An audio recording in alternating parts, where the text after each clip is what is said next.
Assalamualaikum warahmatullahi wabarakatuh. Kami dari kelompok 7 ingin mempresentasikan hasil dari tugas kami dengan judul Analisis Persaingan dalam Studi Kelayakan Bisnis. Sebelum memulai presentasi, saya akan memperkenalkan diri dan anggota kelompok saya, yaitu pertama Yohana Elizabeth, kedua Nadia Agusti Ayu, tiga Nur Hamzah, keempat Alfansyah, kelima Wahyu Rivaldo.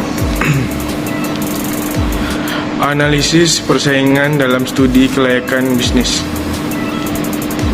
Studi kelayakan bisnis adalah sebuah studi yang bertujuan mengukur kelayakan suatu proyek bisnis. Studi ini berfokus pada indikasi potensi masalah harapannya. Usaha yang akan Anda jalankan nanti dapat bertahan lama atau tidak, bukan hanya mengidentifikasi potensi masalah studi kelayakan bisnis, juga membahas bagaimana solusi atas masalah tersebut. Misalnya seperti mengenai operasi dan bagaimana bisnis berjalan nantinya. Analisis persaingan berguna untuk mendasari keputusan tentang produk yang dipasarkan agar kemudian diperoleh laba yang optimal. Pasar berubah dengan cepat karena adanya perubahan kebutuhan, membeli teknologi baru, kekuatan sosial ekonomi, dan kegiatan persaingan. Perubahan-perubahan ini menciptakan peluang dan tantangan baru bagi perusahaan untuk melayani pasar. Analisis persaingan dimulai dengan persaingan umum dan selanjutnya persaingan potensial. Ada dua cara untuk mengidentifikasi persaingan umum. Yang pertama, menguji perspektif pelanggan dalam membuat pilihan di antara para pesaing. Tipe kedua adalah identifikasi dengan pendekatan yang berusaha menempatkan para pesaing ke dalam kelompok-kelompok strategis dalam dasar strategis persaingannya. Tujuan melakukan studi kelayakan bisnis. Tujuan utama dari studi kelayakan bisnis adalah untuk menilai peluang proyek bisnis, apakah proyek tersebut layak dilanjutkan atau tidak. Jika memang proyek layak, maka bisa ditentukan upaya yang perlu dilakukan untuk melindungi Anda dari risiko rugi. Studi kelayakan bisnis yang dilakukan secara bahkan dapat membuat Anda menjalankan implementing usaha seperti pemasaran. Ada 5 tujuan mengapa studi kelayakan bisnis perlu dilakukan sebelum melakukan sebuah proyek, yaitu 1. Resiko kerugian, 2. Permudahan perencanaan, 3. Memudahkan pelaksanaan pekerja, 4. Memudahkan pengawasan, dan terakhir memudahkan pengendalian. Analisis persaingan dalam studi kelayakan bisnis. Identifikasi pesaing. Dengan mengetahui jumlah dan jenis pesaing serta kelemahan yang mereka miliki, perusahaan perlu membuat peta pesaing yang lengkap. Pembuatan peta pesaing digunakan untuk melakukan analisis pesaing menurut langkah-langkah yang tepat. Selanjutnya saya akan menjelaskan tentang aspek lingkungan industri. Aspek-aspek lingkungan luar perusahaan yang paling dekat adalah aspek lingkungan industri, di mana bisnis perusahaan tersebut berada. Aspek lingkungan industri lebih mengarah pada aspek persaingan.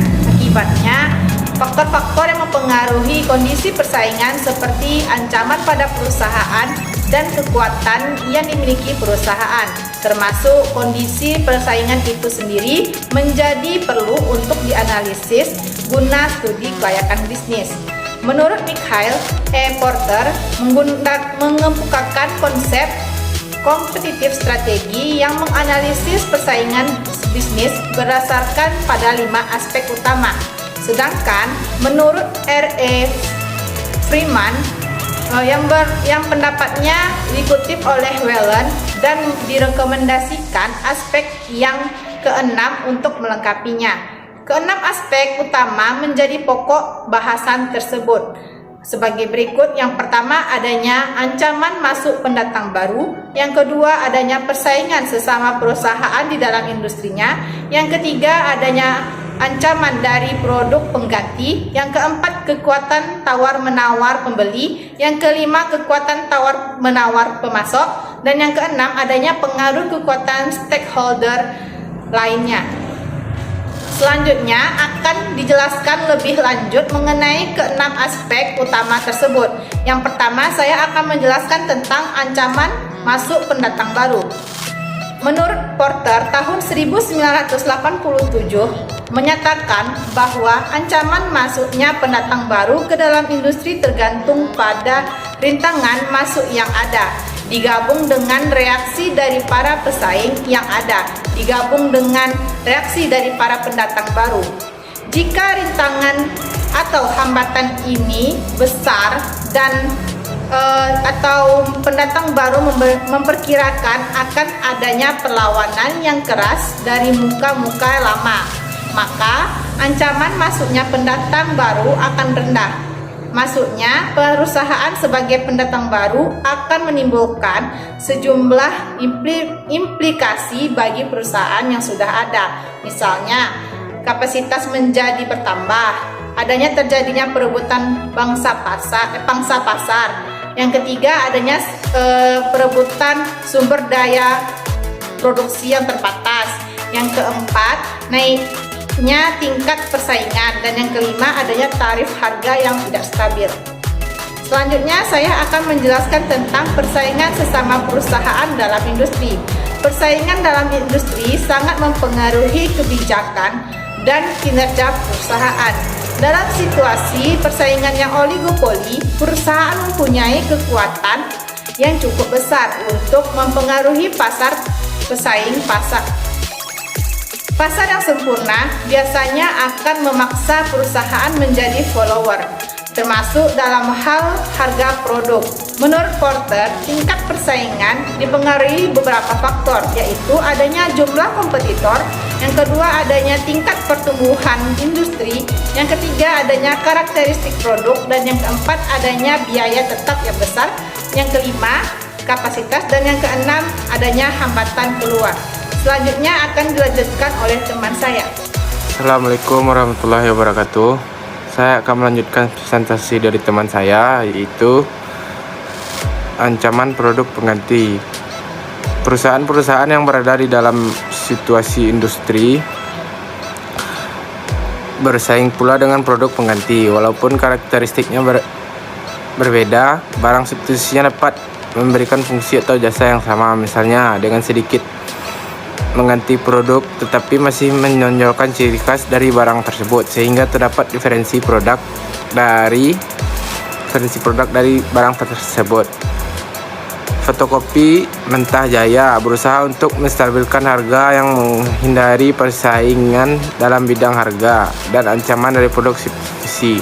Ancaman produk pengganti itu tinggi ketika pertama, ada banyak tersedia produk pengganti. Konsumen dengan mudah menemukan produk atau jasa seperti yang ditawarkan dengan harga yang sama atau bahkan lebih murah. Yang ketiga, kualitas dari produk pesaing kita lebih baik. Yang keempat, produk pengganti itu dikeluarkan oleh perusahaan yang mana laba profit tinggi sehingga bisa menurunkan harga. Selanjutnya, yang keempat, kekuatan tawar-menawar pembeli atau buyers. Pembeli mampu mempengaruhi perusahaan untuk memotong harga, meningkatkan mutu tuduhan pelayanan, serta mengadu perusahaan dengan kompetitor melalui kekuatan yang mereka miliki. Beberapa kondisi yang mungkin dihadapi perusahaan antara lain adalah: yang pertama, pembeli dalam jumlah yang besar. Yang kedua, pembeli mampu memproduksi barang secara yang diperlukan. Yang ketiga, sifat produk tidak terdiferensiasi dan banyak pemasok. Yang keempat, switching cost pemasok adalah kecil. Yang kelima, produk yang dibeli perusahaan mempunyai andil persentase yang besar bagi biaya produksi, sehingga pembeli akan menawarkan insentif kepada pengawalnya yang mampu menyediakan produk yang sama dengan harga yang lebih murah dan kualitas yang relatif sama. Yang keenam, pembeli mempunyai tingkat portabilitas yang sama rendah sehingga sensitif terhadap harga dan diferensi service. Yang kelima, yang selanjutnya adalah kekuatan tawar-menawar pemasok atau supplier. Daya lewat pemasok atau bargaining power of supplier mengembangkan beberapa kuat pemasok dapat mempengaruhi biaya dan operasi perusahaan. Pemasok perusahaan dan Beberapa pemain di industri pemasok dapat mempengaruhi industri lewat kemanapun mereka menaikkan harga atau mengurangi kualitas produk atau service. Pemasok akan kuat apabila beberapa kondisi berikut terpenuhi. Pertama, jumlah pemasok sedikit. Yang kedua, produk atau pelayanan yang ada adalah unik dan mampu menciptakan switching cost yang besar. Yang ketiga, tidak tersedia produk substitusi. Yang keempat, pemasok mampu melakukan integrasi ke depan dan mengolah produk yang dihasilkan menjadi produk yang sama yang dihasilkan perusahaan. Perusahaan hanya membeli dan dalam jumlah yang kecil dari pemasok. Sekian dari saya dan akan dilanjutkan oleh teman saya. Baiklah, di sini saya akan melanjutkan presentasi dari teman saya. Selanjutnya akan saya jelaskan lebih lanjut mengenai keenam aspek utama tersebut adalah sebagai berikut. Yang keenam adalah jumlah pemasok. Sedikit produk atau pelayanan yang ada adalah unik dan mampu menciptakan switching cost yang besar. Tidak tersedia produk substitusi. Pemasok mampu melakukan integrasi ke depan dan mengolah produk yang dihasilkan menjadi produk yang sama yang dihasilkan perusahaan-perusahaan, hanya membeli dalam jumlah yang kecil dari pemasok. Ada beberapa fungsi stakeholder. Yang pertama itu tanggung jawab sosial perusahaan, yang kedua manajemen langsung, yang ketiga pendukung keuangan, yang keempat membuat keputusan. Selanjutnya saya akan menjelaskan lebih lanjut mengenai keenam aspek tersebut. Yang ketujuh itu ada implikasi pada SKB.